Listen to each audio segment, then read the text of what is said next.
السلام عليكم. سيد الرئيس تحية. سامع بس بخير.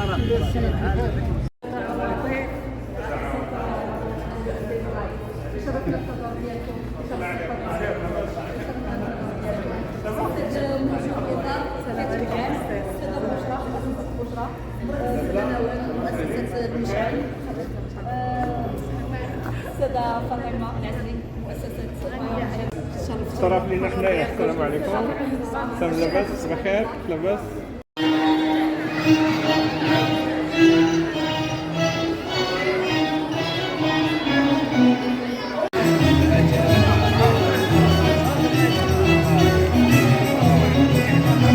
سلام ربي في الله. خاصة ان شاء الله نبدو لحفلنا ان شاء الله الآيات القرآنية هذا نسل يويتنا إلياس بوطاهر. رب العالمين الرحمن الرحيم مالك يوم الدين إياك نعبد وإياك نستعين اهدنا الصراط المستقيم.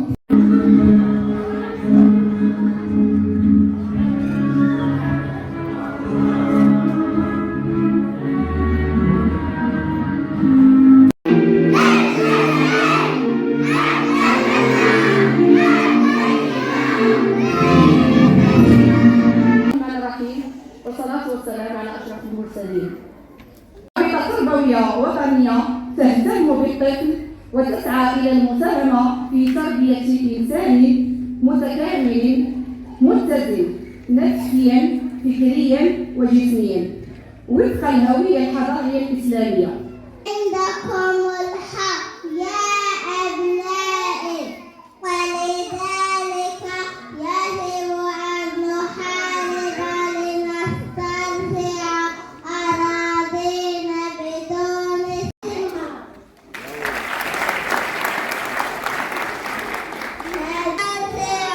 يا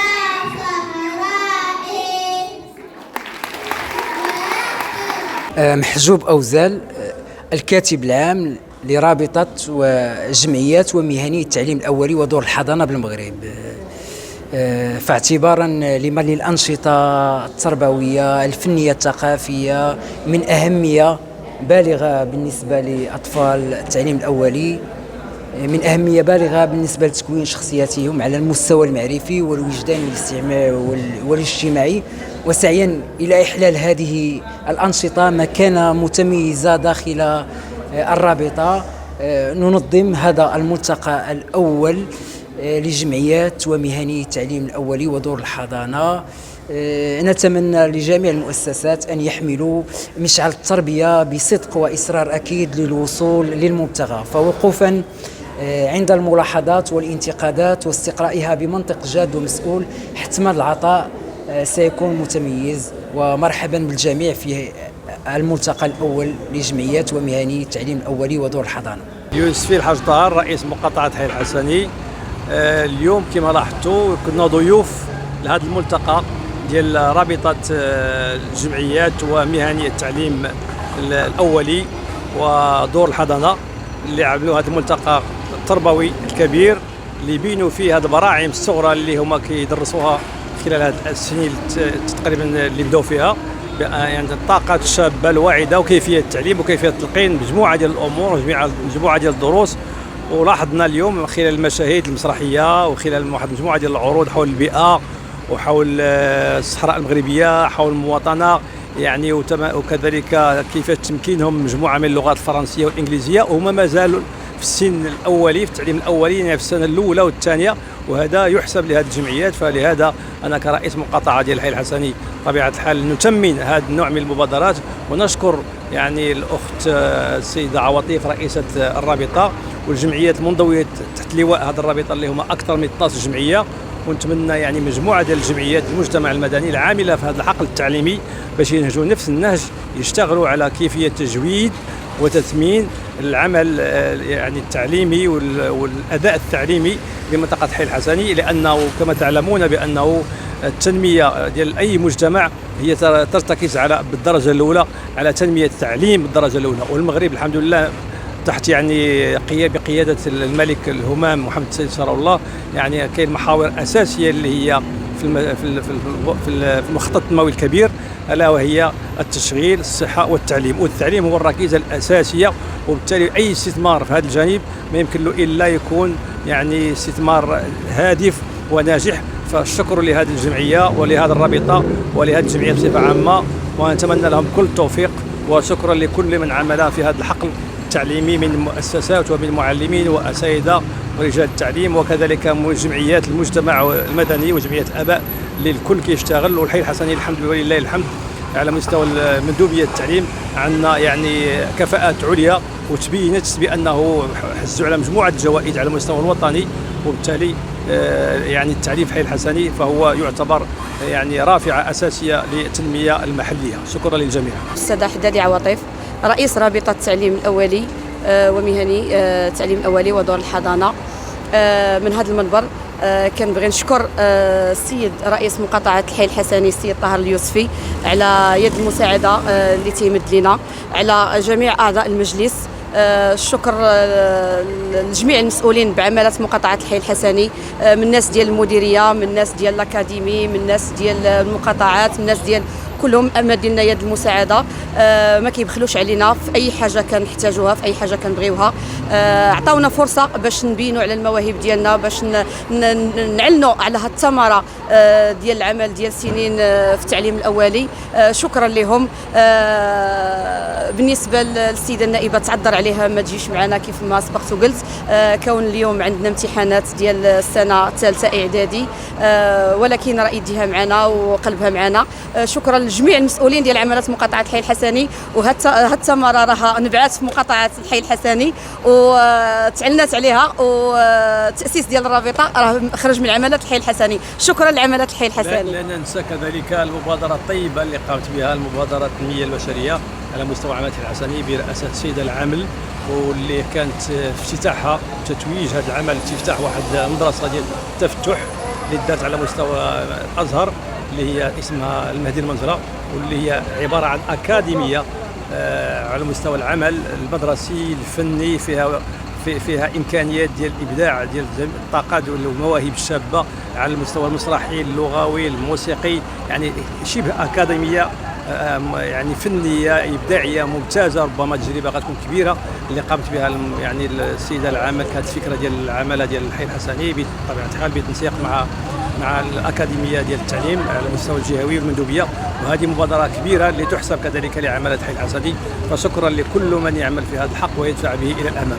عليكم اليوم ان شاء الله باذن الله كنحتفلوا بالملتقى الوطني لرابطه التعليم الاولي الغير المهيكل، اللي هيئنا ليه هذه مده. احنا مجموعه من المؤسسات التقليديه على صعيد العمالات الحي الحسني عين الشق. ان شاء الله البرنامج مليء بعده انشطه اللي غادي تكون اللي غتنال الاعجاب ديال الحضور. ومرحبا بالجميع، وكنشكر الصحافه على الحضور تلبيه الدعوه، وان شاء الله نمشيو للنشاط ونشوفوا الانشطه ان شاء الله باذن الله. السلام عليكم ورحمه الله تعالى وبركاته. بسم الله الرحمن الرحيم، الصلاه والسلام على اشرف المرسلين. رابطه التعليم الاولي هي رابطه تربويه وطنيه تهتم بالطفل وتسعى الى المساهمه في تربيه انسان متكامل متزن نفسيا فكريا وجسميا. من اهم اهداف هذه الرابطه الهدف الأول العمل على تفعيل مضامين الخطابات الملكية السامية فيما يخص الطفولة المبكرة، دعم وتأهيل مؤسسات التعليم الأولي ودور الحضانة، وتفعيل حقوق المكتسبة لنساء ورجال التعليم الأولي ودور الحضانة.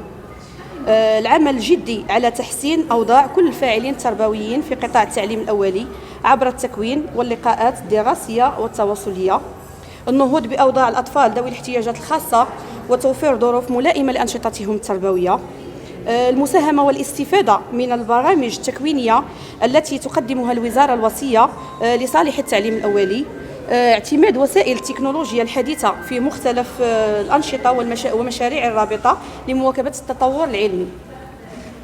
برنامج الملتقى اليوم هو برنامج جد غني من حيث الأنشطة التربية الثقافية. أول افتتاح الملتقى بآيات من القرآن الكريم، مشاركة مؤسسة موناليزا، النشيد الوطني جماعة، كلمة ترحيبية لسيد رئيسة رابطة التعليم الأولي، نشاط المسيرة الخضراء، المؤسسة المشاركة مؤسسة البشرى، نشاط السلامة الطرقية، المؤسسة المشاركة مؤسسة الرؤيان، نشيد الأم، المؤسسة المشاركة مؤسسة ماما عائشة، مسرحية على البيئة والماء، مؤسسة جزيرة الأطفال، ومعنا أيضا مسرحية صامتة هادفة عقوق الوالدين، المؤسسة المشاركة مؤسسة المشعل، معنا أيضا لباس تخرج ونشيد تخرج، المؤسسة المشاركة مؤسسة طيور الجنة. بالنسبة